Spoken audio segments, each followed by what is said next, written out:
para formar líderes, lo que hacemos una ceremonia y les pasamos el bastón.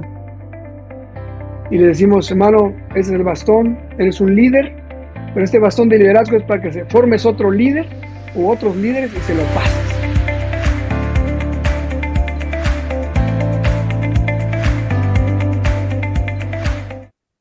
El tema, ¿verdad? El tema en general es liderazgo y discipulado, y hay mucho que decir sobre liderazgo, ¿no? Hay libros y miles de libros, y discipulado ni se diga también.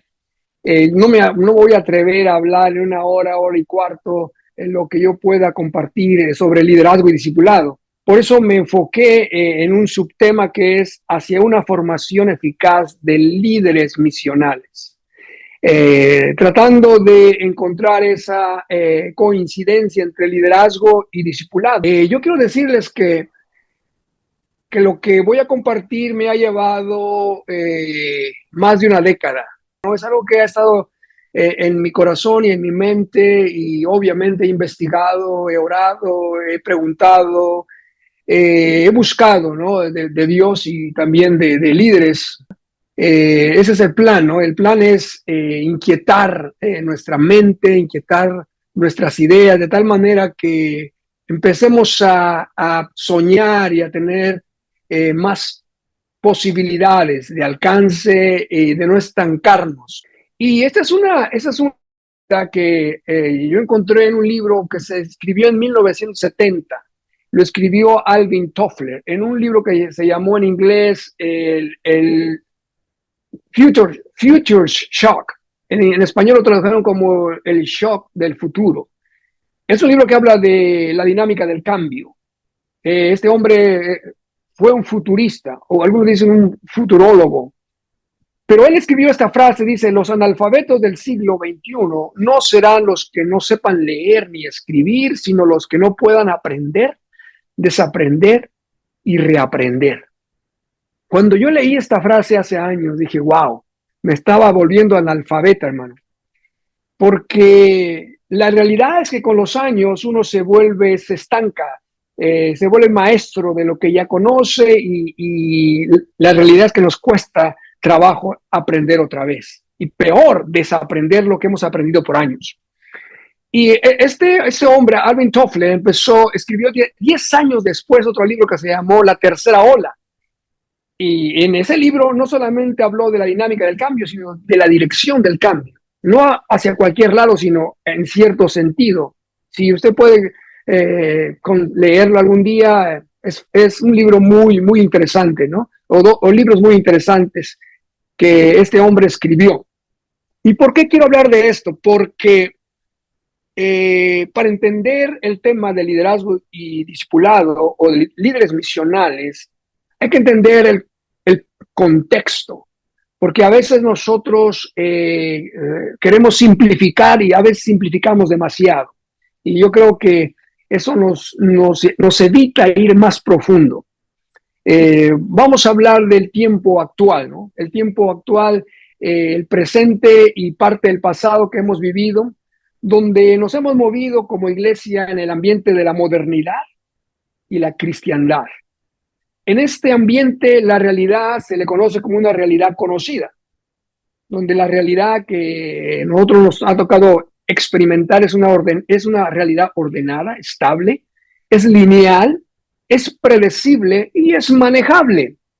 Esa es la iglesia del pasado y del presente, la iglesia de la cristiandad, donde la iglesia se conoció por ser misionera, es decir, una iglesia que envía misioneros.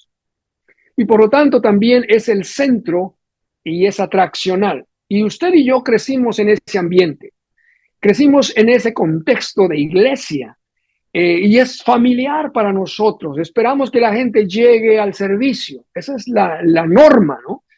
Porque ese es el contexto. Y enviamos gente, es verdad, enviamos misioneros. Y gracias a los misioneros que se enviaron desde los Estados Unidos, existen muchas iglesias. La Iglesia de Dios es parte de ese movimiento. Pero ¿cuál es la naturaleza de la iglesia? La dinámica de la iglesia en este contexto es una iglesia que tiene esa clase de compañerismo cerrado. Yo no lo voy a explicar mucho porque me pasaría tiempo aquí explicando cada detalle, pero el compañerismo cerrado es aquel que usted como pastor y yo vemos en las iglesias, que son círculos cerrados. Y es muy difícil entrar, que una persona entre a ese círculo. Y le decimos a la gente, hermano, salude a alguien, dele la mano, pregúntele. Y la gente no lo quiere hacer. La liturgia es una liturgia contemplativa. Es una liturgia donde uno va y se sienta y observa. La predicación es una predicación más cerebral, más lógica. Y todo esto tiene un sentido porque provenimos de la modernidad, donde se creó el método científico, ¿no? Y crecimos en ese ambiente. Entonces nuestra predicación, hasta algunos maestros de Biblia nos enseñan a decir, hay que establecer una hipótesis, ¿no? Y luego es una tesis. Y bueno, tratamos de ser lógicos en nuestra predicación. El evangelismo es un evangelismo de clase proselitista. ¿Por qué digo proselitista? Porque compartimos el evangelio para nuestra iglesia, para que nuestra iglesia crezca. No que las demás crezcan, sino nuestra iglesia. No, voy a hacer la comparación más adelante, pero ese es el ambiente, ¿no? No, los dones y los ministerios se mueven según la tradición denominacional. Si la iglesia es pentecostal o de la denominación es pentecostal, pues entonces se manifiestan los dones del Espíritu Santo, se enseña sobre el don de lenguas, etcétera, etcétera. Si la iglesia no es carismática o de la denominación no es carismática, no se enseña sobre eso. Por ejemplo, nosotros en la iglesia de Dios creemos en los dones del Espíritu Santo, y a lo mejor usted ni lo sabía, pero creemos en los dones del Espíritu Santo. Ahora, que los practiquemos o no es otra cosa, ¿eh? Pero bueno, nos tenemos que alinear a la denominación. El liderazgo es vertical. El liderazgo que practicamos es un liderazgo vertical. Y voy a hacer la comparación más adelante. En este sentido, la característica más importante del liderazgo es pragmático, es decir, es tipo manager, que maneja, porque la realidad es conocida, porque la realidad es predecible, es ordenada. Entonces, realmente el tipo de liderazgo que se practica es un liderazgo pragmático, donde hay que saber hacer las cosas, hay que saber organizar la iglesia, hay que saber administrar la iglesia. Y ese es el énfasis que seguimos en ese tipo de iglesia. Este modelo, dice Bob Logan, funcionó bastante bien durante un periodo prolongado, muchos siglos de tiempo, cuando el cristianismo era un hecho cultural y social. La mayoría de las personas, dice Logan, se identificaban como cristianas, y muchos de esos autoidentificados cristianos participaban en las actividades ofrecidas por las iglesias. Es decir, en este modelo, las personas que querían encontrar a Dios, pues ¿a dónde van? A la iglesia, ¿no? Esa es la mentalidad. Y cuando yo encontré esta fotografía de un transportador espacial que está estacionado, que no está moviéndose, que está diseñado para moverse, pero no se mueve. Yo hice la analogía con la iglesia, cómo la iglesia existe. La iglesia estamos como tal estacionados. Y obviamente hay gente, pero y sí enviamos personas, ¿no? Porque somos una iglesia misionera. Ahora, lo voy a contrastar con el otro extremo, la posmodernidad. Hemos entrado a una era, ya hemos dejado la era moderna, o estamos en la transición hacia la posmodernidad. También estamos abandonando ya la cristiandad y hemos llegado a lo que sería la poscristiandad, donde la realidad ya no es estable, es una realidad incierta, es una realidad desconocida, es una realidad compleja, ambigua, difícil, donde la iglesia que estamos viendo, la iglesia del futuro, es una iglesia de carácter, para que exista, tiene que ser de carácter misional. Y algo que sacudió a mí mi mente es cuando un día yo estaba pensando acerca del futuro de la iglesia. Wow, ¿cómo veo el futuro de la iglesia? Yo recibí de pronto algo en mi mente y estoy seguro que fue Dios. O lo leí de algún lado, pero vino de Dios por parte de un pensamiento, ¿no? Y dijo, no es el futuro de la iglesia, es la iglesia del futuro. Y ese cambio de mentalidad, de perspectiva, me movió el tapete, como decimos vulgarmente. Porque Cuando pensamos en el futuro de la iglesia, estamos pensando todavía en una iglesia que nos aferramos a ella y queremos mejorarla y queremos superar y queremos hacer ajustes, pero no queremos perder eso. Pero cuando hablamos de la iglesia del futuro, hablamos de una nueva dimensión, algo nuevo. La iglesia la iglesia del futuro estará en los márgenes o ya ha comenzado a estar en los márgenes. Por eso hablamos de una iglesia que se necesita ser misional. Cuando hablamos de una iglesia misional, tenemos que hablar de un compañerismo hospitalario, donde las puertas de los hogares tienen que abrirse. No solo las puertas del edificio de la iglesia, donde el evangelismo es relacional y proclamamos un evangelio que si la gente viene a nuestra iglesia, está bien. Si no viene a nuestra iglesia, está bien, porque hemos ganado un alma para el reino de Dios. La liturgia es más participativa, ya no es tan contemplativa. La predicación es más holística, es más completa. Y eso es un área que a mí me apasiona, la predicación, porque a veces nuestra predicación es más terapéutica y más de entretenimiento y no es una predicación del reino de Dios. Y para que la iglesia sea una iglesia misional, para que estemos hablando de este tipo de características, nuestra predicación tiene que ser del reino misional. Los ministerios y los dones son no de acuerdo a la denominación, sino de acuerdo al mover de Dios o a lo que aprendemos en el Nuevo Testamento. Hablamos de liderazgo misional, empoderador, más horizontal y colectivo. Ahora, estamos hablando de un tipo de liderazgo que es imaginativo, creativo, porque estamos llegando a un tiempo, a una era donde no conocemos, donde batallamos, pero la iglesia estará cumpliendo esa misión que Dios le ha dado, no de estar estacionada, sino de ir como iglesia. Y yo me gusta esta fotografía porque así imagino la iglesia del futuro, ¿no? O la iglesia que Dios quiere, ¿no? Una iglesia que está en misión. Ahora, hablo de estas cosas porque este es el contexto en que quiero traer el tema de hoy. Porque yo podría empezar y dar una clase de liderazgo, pero la idea es despertar preguntas, inquietudes, y de manera que podamos buscar juntos, porque de eso se trata hoy día, ¿no? La iglesia institucional de la cristiandad comparada con la iglesia misional, y lo hemos visto aquí, ¿no? Es una iglesia de la cristiandad estable, predecible, que desarrolla. La otra, la misional, es inestable, hay un cambio discontinuo, es emergente. La cultura de la organización es jerárquica en nuestra visión tradicional de la iglesia, es burocrática, ¿sí? Fluye de abajo, de arriba hacia abajo, hay alineación de los planes, etcétera. En la iglesia misional hay redes, hay equipos, hay diálogo, hay conciencia de aprendizaje, fluye de abajo hacia arriba, cultiva la variedad, etcétera. Y me voy a enfocar en el liderazgo. Las funciones de liderazgo en la iglesia cristiana que tú y yo crecimos está enfocada en el rendimiento, en operar, en manejar, en poder administrar a la gente, en optimizar el rendimiento y en tener estructuras que funcionen.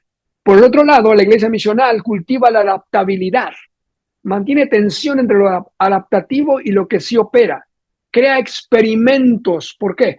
Porque obviamente estamos ante una realidad desconocida y nueva. Vamos, hermano. Este cuadro a mí me ha ayudado mucho a guiarme porque a veces me pierdo cuando navego. Es como un mapa que me guía y me dice, ok, nosotros estamos saliendo de acá, de la modernidad y la cristiandad, como una iglesia misionera, donde la iglesia es el centro y estamos pasando a un ambiente posmoderno, poscristiano, donde la realidad es desconocida, es incierta, es ambigua, donde la iglesia, para que sobreviva, para que sea de impacto, tiene que ser una iglesia misional, porque ya no está en el centro, ahora está en los márgenes y por lo tanto necesitamos un tipo de liderazgo imaginativo. ¿Por qué puse porque estamos en medio. Exactamente, estamos en medio. en medio de esta transición o de este cambio, y esto me hace pensar en que tenemos que abrir los ojos y despertar. Yo leí una historia que me ayuda a ilustrar lo que quiero comunicar. Se construyó un puente en Honduras, se llama el puente Choluteca, por el lugar. Fue construido en 1930 y en 1966 se hizo una renovación extrema, moderna, trajeron arquitectos del Japón y bueno, la dejaron una fortaleza, dejaron este puente como una fortaleza en Honduras. Pero sucede que en 1998 vino el huracán Mitch y este huracán hizo destrozos. Fue tan fuerte de nivel número 5 que con el aire y la fuerza que trajo desvió el cauce del río. No movió el puente, movió el río. Y cuando después de la tormenta y después de la catástrofe, así quedó. Cuando yo vi esto y leí la historia, dije, wow, el puente que tenía utilidad, el puente que podía servir, ahora es inservible. El puente hacia ningún lado.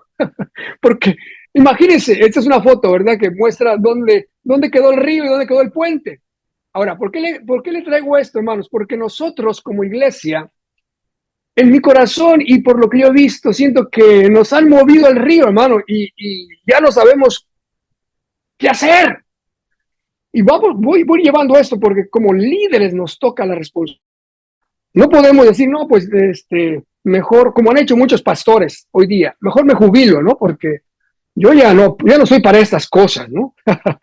En los Estados Unidos, porque aquí en los Estados Unidos llevan todos en números, hay una cantidad increíble de pastores que adelantaron su retiro o de plano dijeron un cambio de profesión. Ahora, eso no es para traer condenación ni juicio ni nada de eso, no es para expresar una realidad, ¿sí? Estamos en una situación así. En este medio, en este ambiente, donde hay una transición, donde la realidad es fluida, la modernidad se le ha llamado una modernidad tardía, líquida, hay diferentes autores dan diferentes nombres. Es disruptiva, es inestable, es caótica. La iglesia está en una etapa transicional, que algunos le llaman la condición de liminalidad, cuando todavía no estás acá, pero todavía no has dejado el pasado. Estás en medio. Es una condición de cambio difícil donde coexisten realidades diferentes. Hay una vida sectorizada de la iglesia y una vida integrada. Hay espacio sagrado y espacio secular. Hay un ministerio clerical y hay un ministerio laico. Hay un liderazgo atraccional y hay un liderazgo misional. En este caso, el liderazgo que funciona o que va a navegar esta transición debe ser un liderazgo flexible. Hablamos de la cristiandad y la modernidad en un liderazgo pragmático. Hablamos de la poscristiandad, modernidad, el liderazgo es imaginativo. Pero en este caso, el liderazgo tiene que poder estirarse, ser resiliente para poder resistir este cambio. Y es en este contexto, hermanos, en este contexto que yo traigo el tema que nos ocupa hoy día. El tema del liderazgo misional o el liderazgo y el discipulado. ¿Por qué? Porque tenemos que tocar asuntos que no podemos quedarnos dormidos. No podemos esperar que las cosas se resuelvan de una manera que suceda mágicamente. Nosotros somos los líderes y Dios nos ha llamado para este tiempo como este. Yo dije, Señor, si tú me has llamado para vivir durante estas crisis es porque has visto algo en mí que yo no he visto, pero que tú sí lo has visto. Y si Dios te ha dejado a ti en una posición de liderazgo es porque Dios ha visto algo en ti, seguramente. La iglesia cristiana global, ante los cambios estructurales o culturales representados por el posmodernismo y la poscristiandad, desgraciadamente ha sido tardía, ha sido parcial y ha sido insuficiente. ¿Por qué digo esto, hermanos? Porque en la actual era posmoderna y poscristiandad se requiere de un tipo de liderazgo diferente, un liderazgo que no se ha visto como uno de alto mando, autocrático, tipo CEO o manager, sino uno con un perfil empoderador, un líder que sirva a su organización. En el ámbito cristiano, un líder que empodere al cuerpo de Cristo para realizar la misión de Dios. Vivimos en un contexto entonces desafiante que requiere nuevos paradigmas de liderazgo, que promuevan y equipen un tipo de liderazgo misional, empoderador, multiplicador, esa clase de liderazgo. Ahora, cuando hablamos entonces de esto, estamos hablando de totalmente un cambio de paradigma, de un cambio de entendimiento de las cosas. Por eso es tan difícil cambiar, porque todos nosotros hemos creado estos paradigmas de cristiandad, de posmodernidad, y hemos traído estas enseñanzas por años y no conocemos algo nuevo. Entonces, como líderes, ahora tenemos que ser imaginativos. Solamente para definir lo que es un paradigma, es un sistema o modelo de pensamiento que mejor explica y acomoda en un todo coherente la mayoría de fenómenos. Un paradigma le da sentido a las cosas que hacemos, por qué las hacemos y para qué las hacemos. Ahora, ¿por qué estoy metiendo el concepto de paradigma? Porque la modernidad es un paradigma. La cristiandad es un paradigma. Incentivaron programas, en este caso la modernidad, programas instantáneos de desarrollo de liderazgo, tipo microondas, que también se adoptaron en la iglesia para llevar a cabo el ministerio. Nosotros estamos apurados por producir líderes. Queremos que los líderes se produzcan en 3 meses. Y esa ha sido una equivocación que hemos copiado, que hemos traído, y porque no hemos sabido hacer de otra manera, es lo que hemos implementado. Y yo sé que va a traer preguntas todo lo que voy a decir, pero es interesante, ¿no? Se lo dije desde un principio, a mí me ha llevado más de una década digerirlo, asimilar, entender y vivirlo. Benjamin Williams menciona cómo el periodo de la Ilustración y el énfasis en hacer el trabajo han producido líderes en serie y han robado a la sociedad moderna de líderes desarrollados en una dinámica de mentorado, tutorado o discipulado, porque este tipo de liderazgo, mentorado, tutorado o discipulado, se cocina lentamente. No se cocina en 3 meses, no se cocina en pocos días. Es en el contexto actual de estos cambios disruptivos, los líderes requieren un cambio de mentalidad y habilidad para navegar con éxito su nueva realidad, lo dice Harrison. Esa nueva realidad, hay una expresión francesa o en francés que dice bujade.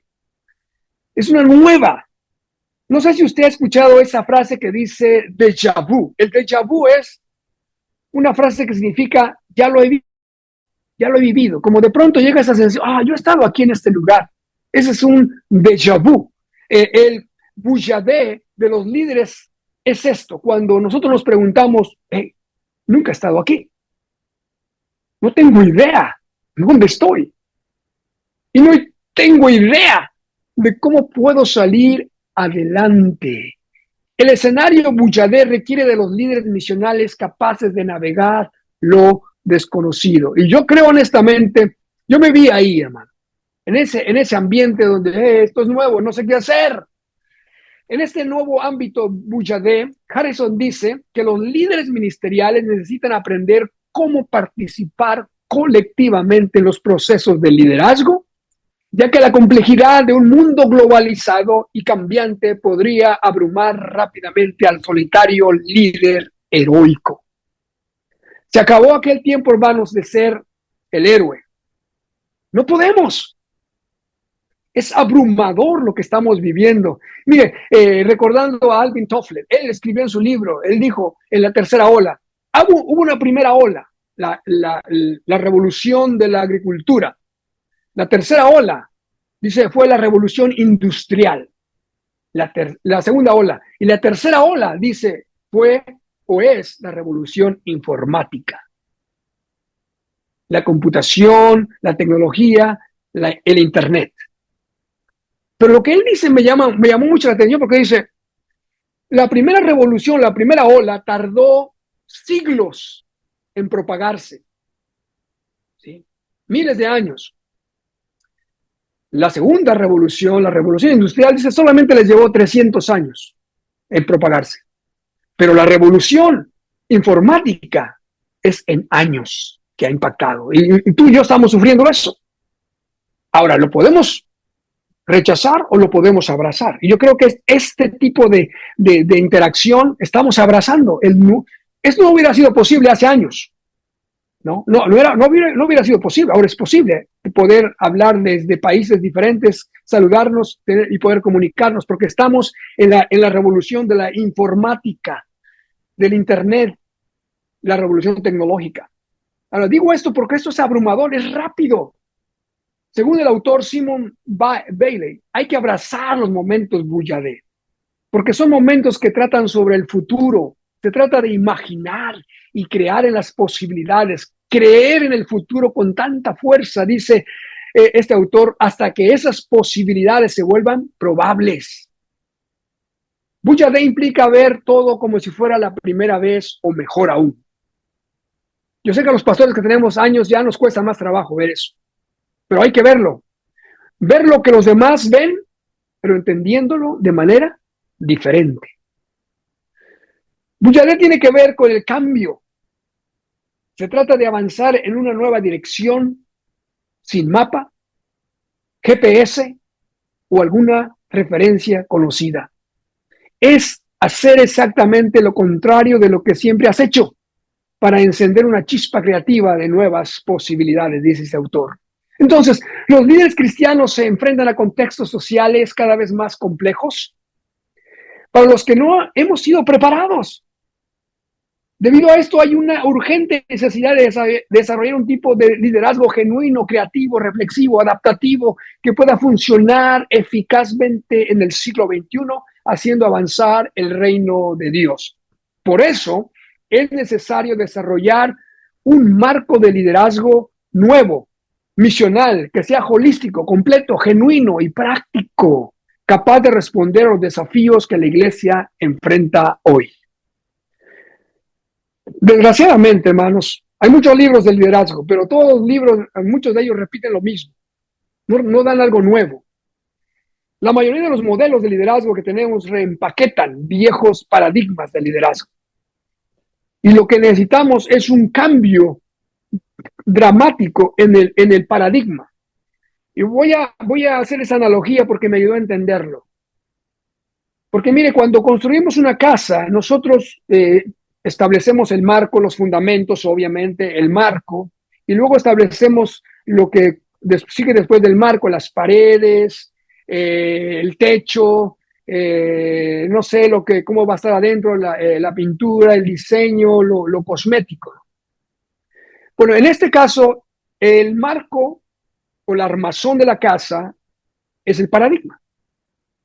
A partir de ahí, el sistema o marco de pensamiento que proporciona estructura, en este caso a la casa, pero también es el paradigma que proporciona estructura a nuestra mente, brindando criterios y esquemas para la toma de decisiones. Ese es nuestro paradigma. Todo el esquema de pensamiento que hemos desarrollado a través de los años. Eso nos ayuda a poder desarrollar estrategias, guía planes de acción y las tácticas, implementa los planes. Pero las tácticas y las estrategias están a nivel superficial, no a nivel de la estructura. Y lo que necesitamos es no hacer unos ajustes cosméticos, necesitamos hacer un cambio radical si queremos ver una nueva manifestación de Dios en las iglesias. Yo creo que la iglesia Dios la trajo, Dios la dio a luz. Jesús dijo, voy a establecer mi iglesia y las puertas del infierno no prevalecerán contra ella. Ese es un hecho. Pero nosotros los humanos a veces nos quedamos, los cristianos a veces queremos copiar modelos y no funcionan. O queremos repetir modelos que ya no tienen operación actualmente. Traigo esto a luz porque me ha ayudado a entender que mientras en la cristiandad la iglesia está ensimismada y termina por aculturarse, ser parte de, en el paradigma misional la iglesia es empoderada por el Espíritu de Dios e impulsada a trascender para cumplir la misión de Dios. Ahora, leí apenas un libro de John Maxwell que se llama El cambio de liderazgo. Y él ahí menciona algo interesante. Dice, tradicionalmente el líder se ha movido como solista musical, como aquel que toca un instrumento, pero es un solista. Eso es lo que hemos sido, dice. Él lo pone de una manera magistral, ¿no? Dice, el solista espera que toda la orquesta toque para él, lo acompañe, se calle cuando él se calla, le sirva en pocas palabras. Dice, pero el otro líder es el líder que es un conductor de orquesta, aquel que va a ponerse al servicio de la orquesta, que va a servir a la orquesta. Y él habla y dice en su libro que, haciendo una entrevista a aquellos músicos que han evolucionado de ser solistas a ser conductores, dice, uno de ellos le dijo, bueno, es que en el mundo del ser conductor hay un mundo de posibilidades de sonidos. Hay más opciones, pero también uno tiene que ir más lento. No puedes ir corriendo, tienes que ir con esa cadencia y, en fin, ¿no? Los que saben de música deben entender mejor lo que es el ritmo, lo que es cuando hace armonía, etcétera, etcétera. Bueno, traigo a luz esto porque me ayuda a entender el liderazgo tradicional y el liderazgo misional. Y aquí hay que ser autocríticos, hermano. Nada de que, bueno, es la realidad. El solista, el pastor, tiene el ministerio centralizado alrededor del edificio y los programas. Y esa es la realidad, todavía lo vivimos, hermano. Nuestra mayoría de ministerio funciona alrededor del edificio y de nuestros programas. Por otro lado, el conductor crea un ambiente que libera y alimenta la imaginación misional de la gente para crear equipos que impacten la comunidad y su entorno social. Voy aquí. Las predicaciones y enseñanza del pastor en el liderazgo tradicional o solista le dice a la gente lo que es correcto y lo que es incorrecto. Y si no está de acuerdo usted, mejor le busca otra iglesia, ¿no? Bueno, no es así directamente, pero en eso termina. Predicaciones y enseñanzas invitan al pueblo de Dios a captar la Biblia como una palabra viviente, por el otro lado, que les confronta con nuevas preguntas y les dibuja un mundo distinto. Ese es el liderazgo misional, la predicación misional, la predicación del reino de Dios, etcétera. Es todo un tema que sería interesante tocarlo, ¿no? El liderazgo tradicional es pacificador, arregla. Mire, para ser honesto, yo era un apagador de fuegos. Que no se pelee la hermanita fulana con sultana, que ya están hablando, hermanas, por favor, arréglense sus problemas. O hermanos, ¿verdad? Que le debe dinero al otro y no se lo paga. Y somos bomberos, ¿no? Digo, tenemos que entender eso, que no debemos, el liderazgo misional no suprime el conflicto, facilita el conflicto, porque hay conflicto productivo, hay conflicto que nos hace crecer. Aquí voy a contar algo personal. Mire, me casé y a los 5 meses yo digo, wow, no tengo ningún problema, somos la pareja perfecta. No sé si usted todavía vive en esa ilusión, pero... y de pronto fuimos a un retiro, man. Y ahí nos confrontaron, ¿verdad? O sea, con preguntas y empezamos a tener conflicto. Pero ese conflicto fue productivo, trajo mejoramiento a nuestra relación y gracias a Dios, eso fue hace casi 30 años. Experto, el solista, el liderazgo tradicional es experto en restaurar, mejorar, etcétera. ¿Por qué? Y el cultivador, el liderazgo misional es cultivador de la imaginación y la creatividad. En este lado, el líder solista, ¿verdad? Trata de mantener todo, que no cambie. En el otro, hay que crear, hay que cambiar. El liderazgo tradicional son expectativas de que un ministro ordenado tiene que hacer todo, ¿verdad? Se murió un hermano, el pastor tiene que estar. El enfermo está en el hospital, el pastor tiene que estar. Va a haber una boda, va a haber lo que sea, el pastor tiene que estar, ¿verdad? El pastor tiene que estar en todos lados, porque es el que está calificado para hacerlo. El liderazgo misional, el pastor no tiene que estar presente para validar la obra que se hace. Los líderes y ayudantes del pastor trabajan como entrenadores y mentores. Hay que entrenar personas, obviamente. Yo me encanta, esto lo traigo a luz siempre porque me ayudó mucho. El pastor Héctor López fue uno de mis pastores y él fue un mentor para mí. Y yo no sabía que él me estaba sirviendo como mentor. Yo solamente andaba con él y lo acompañaba a todos lados, y a los funerales, ándele, vamos, y acá a visitar a los enfermos. Y un día, de tanto que fuimos a visitar enfermos y hacer servicios, un día me pasó la Biblia y dice, ahora te toca a ti predicar en un servicio fúnebre. Y yo dije, pero yo no sé. Dijo, ¿cómo no sabes? Ya me has visto mucho. Ahí estoy. Eso es un mentor, hermano, que no dijo, bueno, solo el pastor va a predicar, ¿no? Sino que yo no era pastor en ese tiempo, ¿no? Vámonos. El rol principal del pastor en el liderazgo tradicional es de estar cuidado, pastoral a la gente, y el foco de su ministerio está determinado por las necesidades y la agenda de la gente. El pastor, en otro lado, el líder misional o pastor misional, liderazgo, dice, el pastor entrena y libera los múltiples ministerios de los miembros de la iglesia para que ellos hagan la obra del ministerio. El pastor busca proveer soluciones, en un lado. El pastor cultiva un ambiente, por el otro lado, que capta y conecta la imaginación, la creatividad y los dones del pueblo de Dios. Para que la iglesia entonces se aleje del paradigma de la cristiandad con su perfil de liderazgo pastoral y se mueva hacia un paradigma misional, entonces requiere de cambios dramáticos. Voy a repetir esto. Se requiere de cambios dramáticos tanto en la percepción del liderazgo como en la preparación del liderazgo. Sí, cierto, va a ser dramático, por supuesto. Ahora, ¿por qué estoy diciendo esto?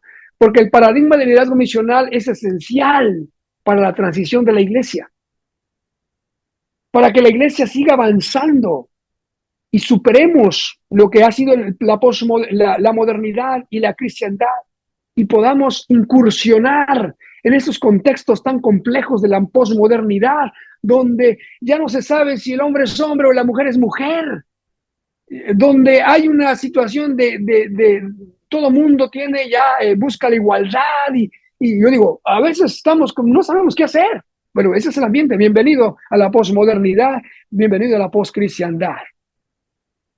La existencia de una eclesiología misional y una iglesia misional entonces demanda que haya un desarrollo de líderes misionales que sean llamados, que sean capacitados y que sean enviados. Esto no se va a improvisar.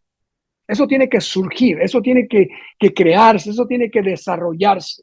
El cambio de modelo de liderazgo pastoral de la cristiandad al liderazgo misional de la postcristiandad es tan radical y tan disruptivo que para aquellos que estamos atrapados en la cristiandad, a menudo requiere algún tipo de crisis para liberarlos, de manera que puedan cambiar sus paradigmas. Eso no lo digo yo, eso lo dice el autor Elkington y otros más. Ahora, ¿por qué digo esto? Porque un paradigma no nos damos cuenta que ya no funciona hasta que hay una crisis. Y en el caso del liderazgo y en el caso de la iglesia misional, la crisis que vivimos apenas en el 2020, la crisis del coronavirus, a mí me confirmó, digo, wow, esto no es un concepto, es una realidad. Cuando nos dimos cuenta que teníamos que salir de las cuatro paredes y no sabíamos cómo hacerlo. Ahora, espero que usted lo haya podido hacer y obviamente, digo, tuvimos que aprender, pero fue una crisis. Dado que el cambio misional es inusual, no lineal y generalmente precipitado por una crisis, ojo aquí, pocos autores entienden que esa crisis o es la crisis lo que Dios usa para cambiarnos. Yo no he mejorado, personalmente, hermanos, yo no he mejorado con mis éxitos. Yo he mejorado con mis crisis, con mis fracasos. Según Mike Ilvain, en el modelo Crisol de liderazgo, hay toda una teología y teoría del modelo de Crisol de liderazgo. El líder es quebrantado, es formado y preparado en la crisis. Así que si usted está en una crisis, gloria a Dios, porque usted está pasando por un crisol. Y yo creo que nosotros vamos a ser mejores líderes. Nos va a costar, pero vamos a poder lograr. Porque la crisis, el crisol o la liminalidad son necesarios para que el liderazgo de la iglesia se mueva del modelo de cristiandad de éxito hacia un paradigma misional que encarne la comisión dada por Jesús. Mis amados, tú y yo crecimos en un modelo ministerial de éxito que se mide por el crecimiento. ¿Cuántos miembros tienes? por el tamaño de la iglesia y por la velocidad. ¿En cuánto tiempo lo lograste? ¡Wow! Usted busque conferencistas y invita a los que han tenido mayor éxito en poco tiempo y mayor números y mayor presupuesto. Esas son las medidas del éxito, de la modernidad y de la cristiandad. A veces nos apena decir, bueno, es que tenemos 10 personas en la iglesia. Ahora, la meta no es quedarse con 10 personas, no me malentiendan, ¿no? Digo, bueno, yo tengo 10 personas he tenido 10 personas por 10 años, 20 años. No, hombre, tampoco. Lo que quiero decir es que tenemos que empezar con poco. Jesús no empezó con las multitudes. Jesús empezó con pocos. Ya me emocioné, pero bueno, tenemos que verlo de la manera entonces que el Señor nos pone a hacer. La transición del modelo de cristiandad al modelo misional va a ocurre usualmente en el contexto de una crisis. Hace años leí otro libro. Yo leo libros, soy un curioso. Este autor tiene un libro que se llama Imaginación Apostólica. No les puedo mentir ni les puedo exagerar, pero es un libro que me ayudó a soñar. Liberó mi imaginación a pensar de una manera diferente a mis realidades, a mi realidad. Por eso dice este autor, G.D. Payne, dice, para que haya un cambio de liderazgo pastoral a liderazgo misional, se requiere que los pastores desarrollen imaginación apostólica. Voy a apagar una alarma. Imaginación apostólica. ¿Qué es la imaginación apostólica? Mira, es que la mente, ahora, ¿por qué hablar de la imaginación apostólica? Porque la mente del pastor está establecida en la iglesia. Conocemos, que ya tenemos, que está establecida. Pero la imaginación apostólica opera en un contexto sin creyentes. Esto me pegó duro. La imaginación apostólica opera en un contexto sin creyentes, sin iglesias, sin estructuras, sin nada. Así opera la imaginación. Por eso desarrollar un liderazgo misional requiere una imaginación apostólica que vaya más allá de la imaginación pastoral. Dice G.D. Payne, la mentalidad apostólica y la mentalidad pastoral operan dos paradigmas diferentes de ministerio. Ahora dice, no necesitan ser mutuamente excluyentes. No estamos hablando de que una es mejor, la otra es peor. No, porque no estamos en ese sentir. Necesitamos aprender a diferenciar entre esas categorías y aprender a movernos según se requiera. Esto no es un llamado a abandonar nuestro llamado pastoral, a renunciar, sino a renovarnos para cumplir la asignación misional dada por Jesucristo a su iglesia. La pregunta entonces es, ¿cómo se forja esa clase de liderazgo misional auténtico, adaptativo, capaz de cumplir con la gran comisión dada por Jesús? ¿Cómo lo hacemos? Tradicionalmente hemos aceptado una falsa dicotomía, una falsa separación entre una cultura de liderazgo que produce líderes y una cultura de discipulado que produce discípulos. Ahí estamos. Así hemos funcionado. Por eso a veces no vemos la conexión, pero el liderazgo y el discipulado están ligados intrínsecamente. El liderazgo solo puede encontrar una expresión legítima, dice Rose Walton, a través del prisma del discipulado. No podemos entender el liderazgo sin entender el discipulado.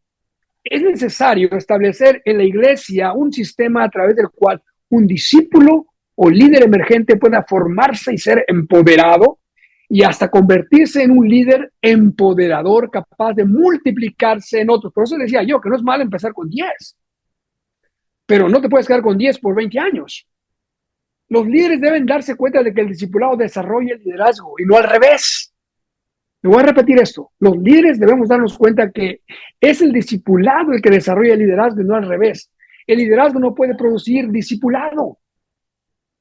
El desarrollo del liderazgo debe ser una extensión de la estrategia de discipulado de una iglesia, porque el desarrollo del liderazgo tiene que ver con discipular a los líderes. Jesús lo hizo. Él llamó y los llamó discípulos. Él los envió y los llamó apóstoles. El discipulado y el desarrollo del liderazgo se alimentan mutuamente. Cuando invertimos en uno, el otro es afectado naturalmente. El camino entonces al liderazgo misional no comienza enfocándose en un liderazgo, en el liderazgo, sino en el discipulado. ¿Queremos mejores líderes? Trabajemos en el discipulado. ¿Sí? Forjemos mejores discípulos. Si queremos desarrollar mejores líderes, debemos desarrollar mejores discípulos. Mike Breen dice, puedes ser un discípulo sin ser un líder misional, pero no puedes ser un líder misional sin ser un discípulo radicalmente comprometido con Cristo. Un discípulo de Cristo es alguien que construye su vida teniendo como marco de referencia, obviamente, su relación con Él. Por tanto, su liderazgo es una extensión o expresión de su relación con Cristo. El discipulado misional no se centra en la piedad interior solamente. Es el proceso vivencial de identidad. ¿Quién eres? Que te lleva a ser, a llevar a cabo la misión, a vivir en comunidad y a vivir en obediencia a Dios. Este tipo de discipulado trasciende la vida individualista. Mira, hoy día hay muchos, según que se dicen que son discípulos, pero en lo privado, en lo individual. Yo creo que debemos romper ese esquema de discipulado y saber que el discípulo tiene que trascender su piedad interior y vivir eso en la comunidad a través de una dimensión misional. Entonces, el liderazgo misional, dice Mike Breen, no es simplemente discipular a personas individuales, sino es liderar grupos, discipularlos y que capaciten líderes de una manera cohesiva, organizada para la misión de Dios en el mundo. Este autor dice, para que el liderazgo misional se desarrolle, debe tener al menos 3 condiciones. Primero, tiene que haber discípulos radicalmente comprometidos con el carácter y las competencias de Jesús. Segundo, tiene que haber un sistema definido y reproducible de discipulado y liderazgo. Tercero, tiene que haber un empoderamiento de estos líderes. No solamente se forman líderes y ya los abandona uno, sino que los empodera para que ellos escuchen de Dios acerca de una visión y se les dé la autoridad y el poder para hacer algo con esa visión.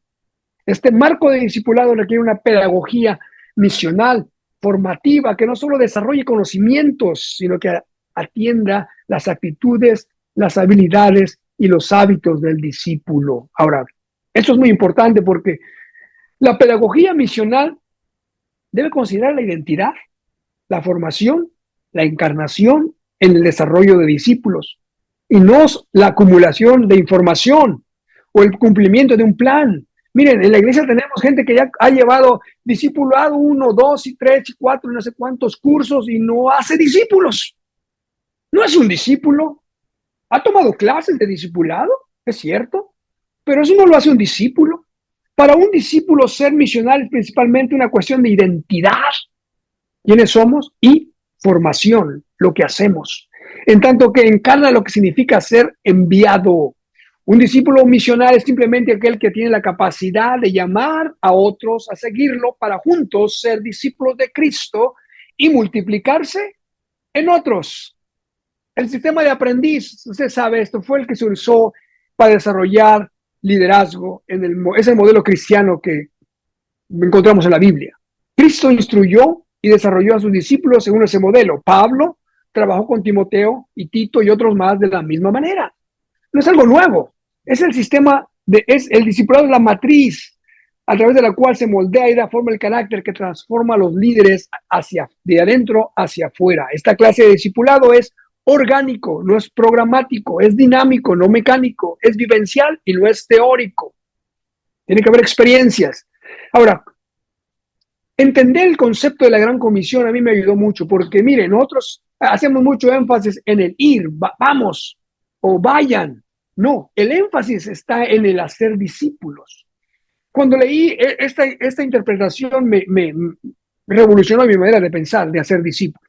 Hacer discípulos es el mandamiento central, dicen estos autores, Colin Marchand y Tony Payne, y dicen con 3 participios subordinados, yendo, bautizando y enseñando. ¿Cuál es el gran mandamiento, la gran comisión? Hacer discípulos. Es no ir, es hacer discípulos. Mientras van, hagan discípulos. Hagan discípulos bautizándolos. Hagan discípulos enseñándoles. Es dinámico. Tú puedes hacer discípulos donde quiera que estás. donde quiera que vayas. Mientras vas, haz discípulos. Esta cuestión del desarrollo de líderes no es tan sencilla como limitarse a formar, a volver otra vez al pasado, como lo hicieron en el primer siglo. No, no, no, no. No vamos a hacer, nunca apoyaríamos un modo anacrónico y de una manera simplista. Yo no creo en eso principalmente. Yo creo que como dice G.D. Payne, necesitamos usar nuestra imaginación apostólica. ¿Por qué digo esto? Porque cuando G.D. Payne habla de la imaginación apostólica, dice, es una mente puesta en las cosas de Cristo y su reino. Es establecida y guiada por el Espíritu Santo y refleja en el ministerio y reflejada en el ministerio al mundo quebrantado. La imaginación apostólica ayuda con la aplicación del conocimiento a la vida y al ministerio.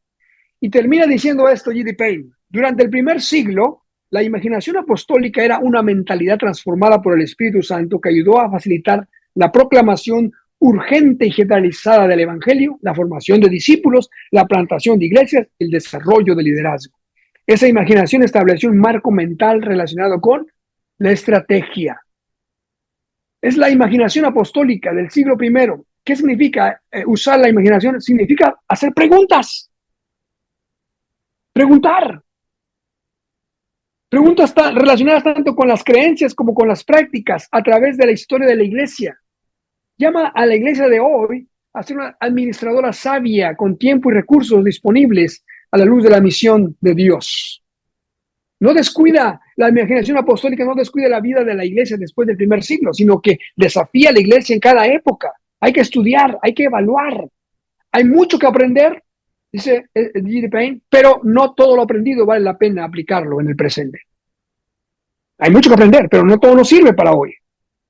Ahora, ¿por qué no formar los líderes en medio del ministerio mientras buscamos el cumplimiento de la gran comisión dada? ¿Por qué no lo hacemos? ¿Por qué, como dice Bob Logan en su libro de Discipleship Difference, es posible discípulos mientras crecemos como discípulos? Mira, una de las excusas que he escuchado, una excusa que he escuchado mucha gente que yo le he animado, vaya y predique y haga discípulos. No estoy listo. Yo le dije, yo tampoco estoy listo. Yo no estoy listo y ni usted tampoco está listo. Nunca estaremos listos, pero mientras crecemos como discípulos, hagamos discípulos. Usted sabe la historia de John Wesley y Jorge Whitefield. Los dos impactaron multitudes con el Evangelio de Jesús. ¿Cuál fue la diferencia entre estos dos? La diferencia fue un sistema reproducible de discipulado. Miren, ¿por qué les pusieron a los discípulos de Wesley metodistas? Era un apodo. Era algo peyorativo, ofensivo. ¿Por qué les pusieron metodistas? Porque eran metódicos. Mire, Wesley estableció un sistema de sociedades, de clases y de bandas, donde ahí los discípulos crecían y se formaban y desarrollaban nuevos líderes. Hay mucho que decir ahí, pero voy a seguir porque no nos va a dar tiempo de preguntar si sigo hablando aquí. Hablando de Wesley, Logan dice que Wesley desarrolló enfoques reproducibles que permitió a los nuevos creyentes funcionar eficazmente como líderes. Mientras aprendían, crecieron en su liderazgo. Mientras continuaban sirviendo, evangelizando, haciendo discípulos y levantando más líderes. Es decir, mientras iban, hacían discípulos. En su libro As You Go Make Disciples, Colin Noyes dice, destaca la naturaleza misional de un discípulo, de un seguidor de Cristo. Y lo dice de una manera tajante. Un discípulo es alguien que hace discípulos de Cristo. En consecuencia, un discípulo es un seguidor de Cristo que al mismo tiempo se está desarrollando como líder y que se multiplica en otros. Ahora, ¿por qué no reflexionar con los líderes que van surgiendo acerca de sus experiencias mientras los ayudamos a desarrollarse, a crecer en su fidelidad y en su obediencia al mismo tiempo que les impartimos los conocimientos bíblicos y las habilidades que necesitan para el ministerio? Es otro libro que yo leí y lo que yo leo lo aplico, hermanos, cuando me resulta beneficioso. Usted lo puede conseguir, léalo, ya está en español. El bastón de mando de liderazgo. En este libro el autor dice, la iglesia local está surgiendo de nuevo como el centro de labor de formar líderes. Dios parece estar catalizando un movimiento que vuelve a llevar la formación de los líderes a un modelo basado en la iglesia local. La formación de líderes debe darse en el ámbito de la iglesia, Esta formación debe establecerse sobre esquemas bíblicos, al mismo tiempo que edifica sobre los puntos fuertes de los principales modelos históricos y las tendencias recientes de formación del líder. No quiere decir que solamente lo reduzcamos en la iglesia, hay que buscar ayuda, hay que buscar mentores, hay que buscar lo que la universidad está ofreciendo hoy día. Digo, wow, es una ventana, ¿verdad? Que de estudio, de crecimiento, de formación.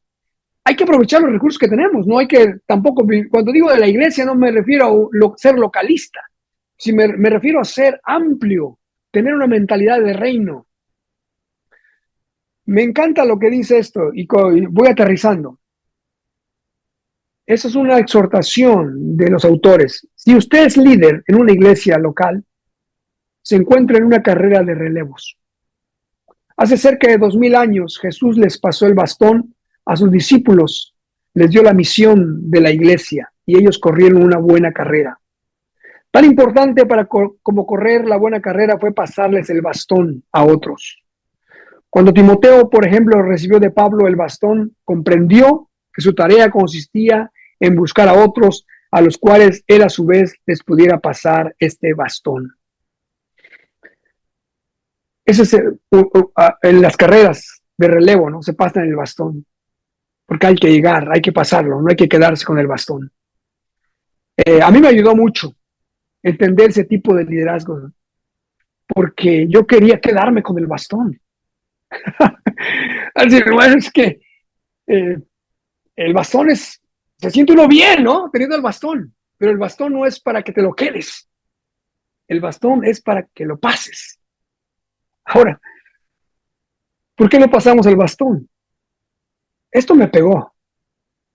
¿Qué impide que pasemos el bastón de liderazgo a otros, según Eric Geiger y Kevin Peck? Hay 4 factores que identifican ellos, y ellos le llaman ídolos, no le llaman factores, le llaman ídolos. El ídolo del control, porque el líder busca perfección y dominio. El ídolo de la aprobación, porque el líder busca aceptación y afecto. El líder busca poder, influencia y prestigio. Y el último es la comodidad, porque buscamos gratificación y placer. Para ser honestos, esto me hizo reflexionar. Y quiero terminar. Yo tengo bastones, porque lo que hemos hecho en la iglesia, siempre que Dios nos ha dado para formar líderes, lo que hacemos una ceremonia y les pasamos el bastón. Y le decimos, hermano, ese es el bastón, eres un líder, pero este bastón de liderazgo es para que se formes otro líder o otros líderes y se lo pases. No es para ti, no es para ti, es para que lo pases. Y es así como podemos multiplicarnos, llegar a ser, queremos más líderes. Yo creo que estamos necesitados de liderazgo, pero no de liderazgo instantáneo, sino un liderazgo que se cocina, que se forje, que se forme de acuerdo al carácter y a las competencias de Jesús. Porque no somos un negocio, hermanos. O si queremos llamarle negocio, estamos en el negocio del reino de los cielos. Y eso es una cuestión de las almas, no es cuestión de dinero, no es cuestión de números. Y creo yo que como iglesia, si queremos no sobrevivir, sino prevalecer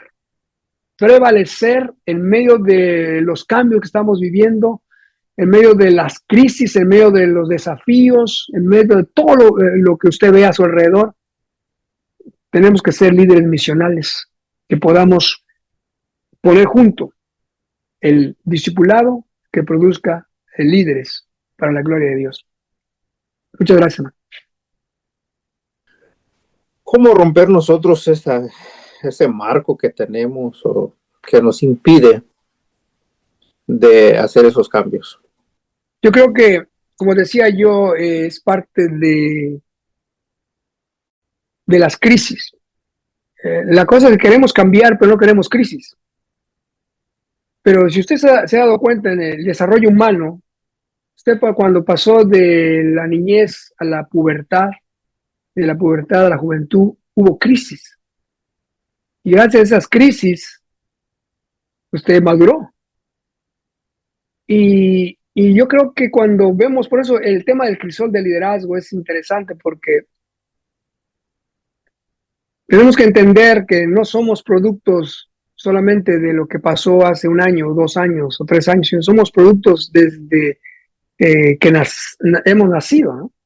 Hemos sido formados y cada uno de nosotros tenemos que vernos en ese espejo y decir, wow, ¿por qué soy como soy?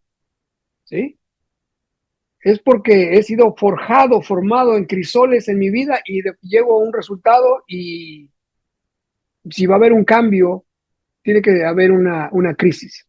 Y la transición y el miedo a no sé lo que va a venir, a dónde voy a ir, qué voy a hacer. ¿Cuántos de nosotros aquí llegamos a Estados Unidos con un miedo? Eh, Porque el idioma, porque la cultura, y hasta ahora ya está, we speak English, ¿ah? Ya pedimos en el McDonald's, ¿no? Yo digo, wow, eso no, yo no lo hubiera hecho si no me hubiera atrevido, y con el miedo, con las crisis, con el dolor. Lo que quiero decir en pocas palabras es, Dios va a tratar con nosotros, ¿no? Si nos rendimos. He visto que hay iglesias, nosotros somos una iglesia profética, otra iglesia no, nosotros somos una iglesia de pura restauración, nos ocupamos solamente de restaurar personas que vienen ya, se encargan de restaurar. Hay iglesias solamente de sanidades, no, nosotros no, pero todas deberían ser iglesias misionales. ¿Es una pregunta? Sí. Sí. Yo creo que sí, porque, mire, Dios tiene una iglesia para su misión, y esto es importante entenderlo, ¿no? No hemos entendido la iglesia como, bueno, la iglesia tiene una misión. No, la misión no es de la iglesia, la misión es de Dios. Y para esa misión Dios tiene una iglesia. Entonces la iglesia como tal es enviada. Aquí no hay excusas, porque nosotros en el paradigma de la modernidad y la cristiandad es así, no, no, los que tienen llamado, ¿no? Los profesionales, los que saben hacerlo, eso sí tienen, pero yo, hermano, yo he escuchado tanta justificación, hermano, no, es que, mire, yo ni puedo hablar, no sé hablar, pero sí sabe chismear, ¿no? O sea, es bueno para eso, ¿eh? Pero no sabe hablar. Yo digo, no, obviamente va a formar discípulos al nivel que usted, Dios, le ha puesto.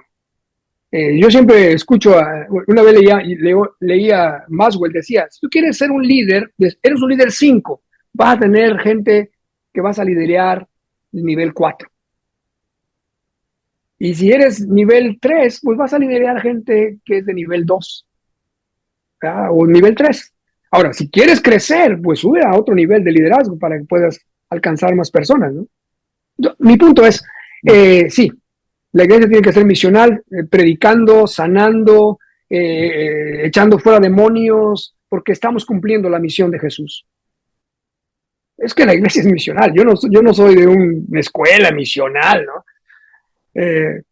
Digo, yo no soy, o sea, no es un concepto, no es solamente, sino es algo que creo que como cristianos debemos crecer, debemos evaluar, y como líderes, voy a repetir, eso no fue de unos años, hermano, ha sido años. ¿Por qué les digo esto? Porque yo crecí en un ambiente de ministerio de éxito, donde el pastor vale por el número de gente que tiene. Y te voy a ser honesto, eso ha lastimado a líderes, eso ha afectado a la iglesia. Tú no vales por la cantidad de números que tú tienes como líder, o el prestigio, ¿verdad? O el título. Y yo digo, yo ahorita estoy trabajando, y lo digo de manera, estoy trabajando en una escuela, estoy en misión en esa escuela, porque ahí hay gente, hay jóvenes, hay almas. Y bueno, es que no tengo un púlpito, predico en un púlpito, sí, predico. No predico cada 8 días, pero predico en púlpito, pero mi púlpito es ahí en la escuela, el salón de clase, ahí estamos. Y tengo un grupo de discipulado de hombres, de esos añejados, que creen que son discípulos porque tienen 20 años haciendo lo mismo, pero no son capaces de hablar de Jesucristo a ninguno. No están preparados, digo, 20 años y no estás preparado para hablar de Jesús. ¡Wow! Y yo los confronto, hermano, I'm sorry. Digo, yo tengo la libertad de confrontarlos porque digo, si me echan, gente, ¿verdad? Ah, aleluya. Pero bueno, digo esto porque crecí en ese ambiente de éxito. ¿Cuántos de nosotros como pastores soñamos tener una congregación de miles? Pero para ser honestos, yo soñaba así también, pero digo, para que vean mi nombre, para que vean quién soy. A mí no me importa quién soy, ¿no? Yo sé quién soy en Cristo.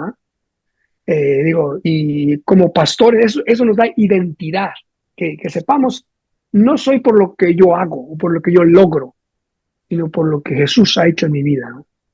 Gloria a Dios.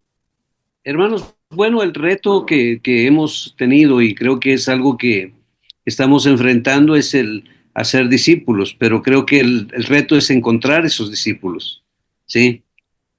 Hay muchas personas que vienen a la iglesia, pero muy poca gente comprometida para seguir adelante. Le gusta escuchar el mensaje, le gusta recibir la palabra, pero muy pocos se están comprometiendo a ir más allá de escuchar el mensaje. Y ese es, ahorita es cómo encontrar ese punto de quiebra para poder avanzar hacia esa parte, ¿no? Ese es algo que pues tenemos que buscar la forma de llegar a ese punto.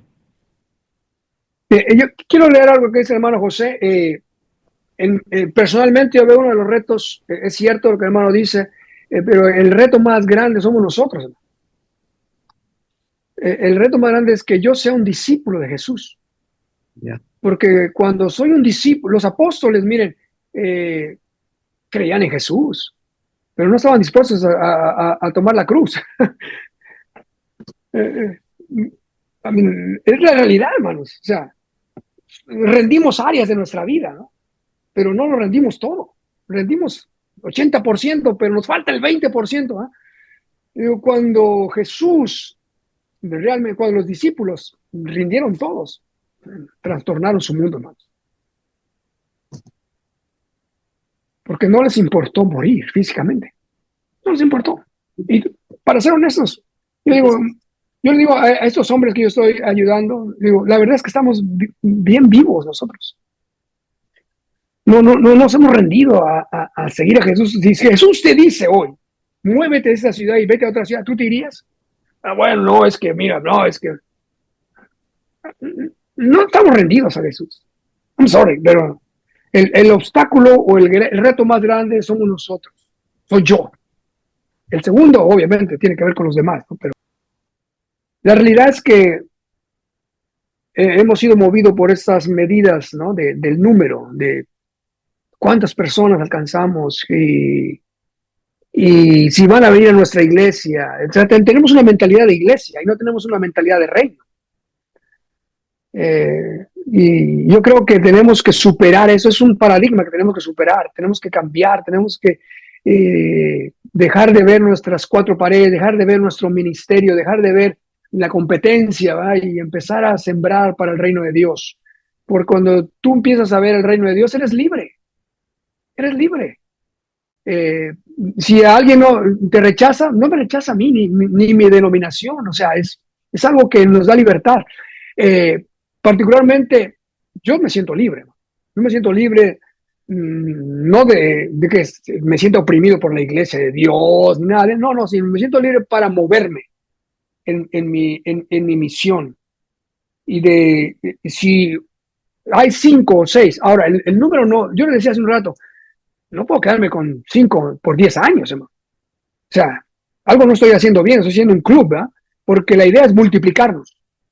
Pero la multiplicación no sucede instantáneamente. No sucede instantáneamente. Yo lo he visto en México, lo vimos en North Carolina, lo estamos viendo aquí en Indianápolis. En North Carolina nos tardó 5 años. Y aquí nos queremos que en 5 meses ya la gente se llene. Pues sí, se va a llenar de gente acarreada de otras iglesias. I'm sorry. Sí, se va a llenar, seguro. Oye, hermano, vente para acá, apóyame. Sí se va a llenar, hermano. Pero no estamos haciendo avanzar el reino de Dios. Entonces mi punto es, tenemos que ser autocríticos y en ese sentido, pues toca sentarnos con el Señor y empezar la transformación en nosotros. No lo puse en mis notas, pero el principal obstáculo para el cambio es el líder, el pastor, nosotros. Yo creo entonces, quien Dios tiene que tratar es con uno, conmigo, contigo, y no con tus diáconos y tus... no, empieza contigo, con nosotros, para que pueda haber un efecto que va a ser lento, pero va a ser efectivo. Yo lo he visto, lo he vivido, he sido testigo y lo vemos en la Escritura, y lo que hermano Luis decía es una verdad absoluta.